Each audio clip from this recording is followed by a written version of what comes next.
So today we are going to be talking about the menstrual cycle.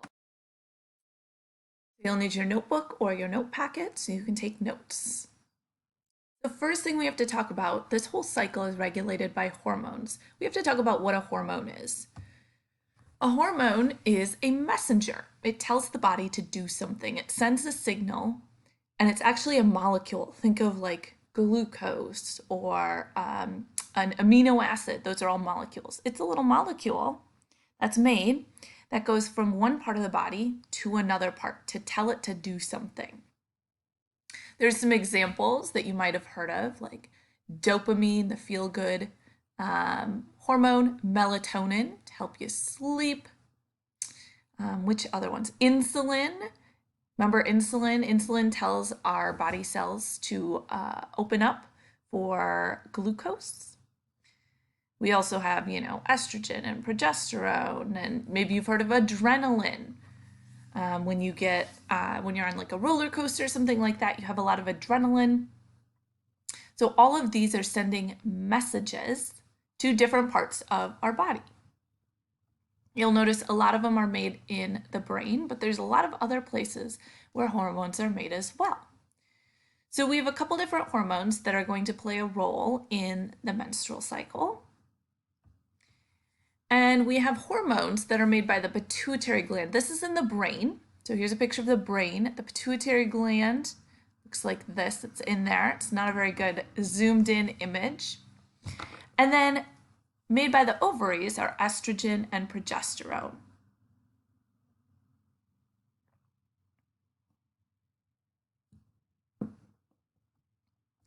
Now, I'm not necessarily going to have you memorize where each of these are made. You are going to get on the test a diagram. You will get to use one of these charts. And so basically by looking at one of these charts, you should be able to tell me which ones are made in the ovaries. Again, we see ovarian hormones, and which ones are made in the brain, in the pituitary gland, these two. So by looking at a diagram, you should be able to tell me that. So let's talk about what each one of these does. You'll notice the first one to kind of increase is called FSH.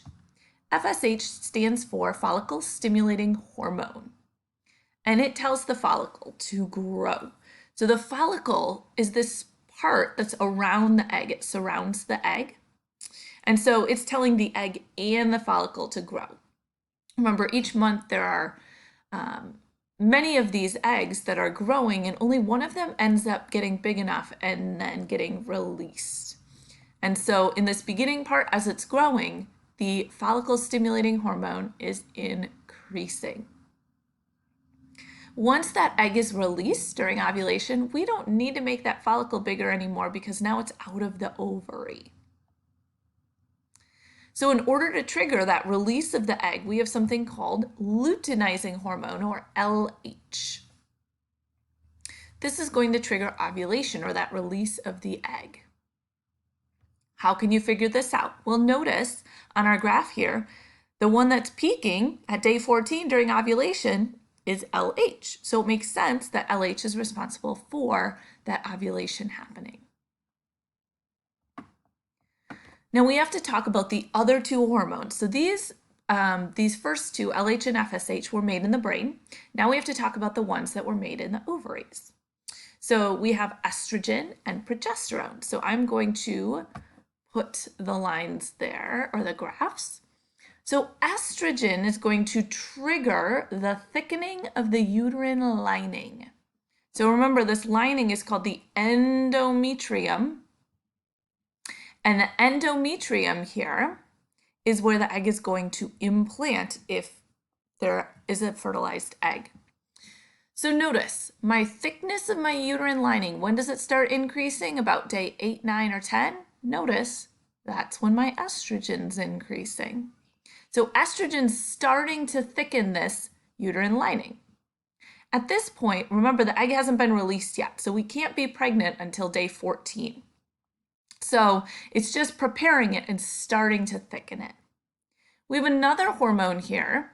Notice when we get up even higher, we have progesterone. So this is also helping to thicken our uterine lining. So progesterone as well. Notice that progesterone starts getting higher at day 14 after the egg's been released. That's because this leftover follicle, the corpus luteum, is actually making the progesterone.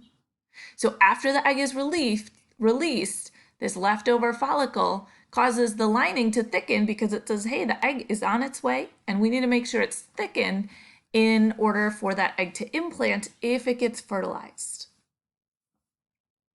So we have some different stages then that we call some of these different days, okay?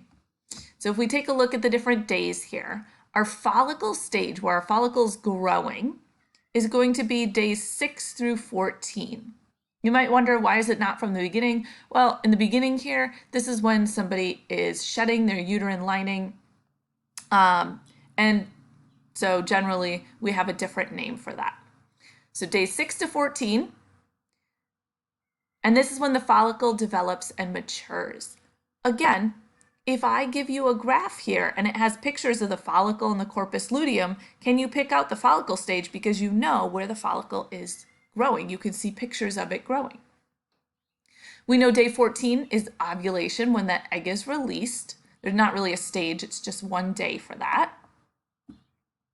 After the follicle, after the egg is released, that follicle, that empty follicle, becomes the corpus luteum. I'm going to go back for a second here. You already wrote this down, but the corpus luteum is that follicle that's been released. So after that, we have the corpus luteum stage. And remember that follicle, the leftover follicle, is called the corpus luteum.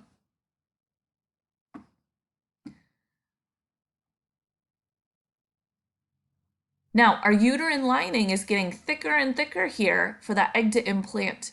If that egg doesn't implant, there's no reason for us to keep that uterine lining thick. And so that uterine lining is going to be shed, which is what happens during menstruation. So someone has their period 0 to 5 days, sometimes it lasts more, sometimes less. And this is when our uterine lining is being shed. So you'll notice I have this graph here, and you can see that on days 0 to 5 or 1 to 5, that is that uterine lining is decreasing because it's leaving the body as blood. And so this is when somebody has their period. So you could write period or menstruation there. So one last thing we got to take a look at. I have a side-by-side graph here. And this is somebody who's not pregnant. This is somebody who gets pregnant. Notice what's the same. Well, the beginning's the same. Up until this peak here, it's pretty much the same. Actually, even a little bit beyond that. But the peak, which is ovulation. So all the stuff is going to happen normally. We're going to ovulate. Remember, we can't get pregnant until that egg's been released right after ovulation.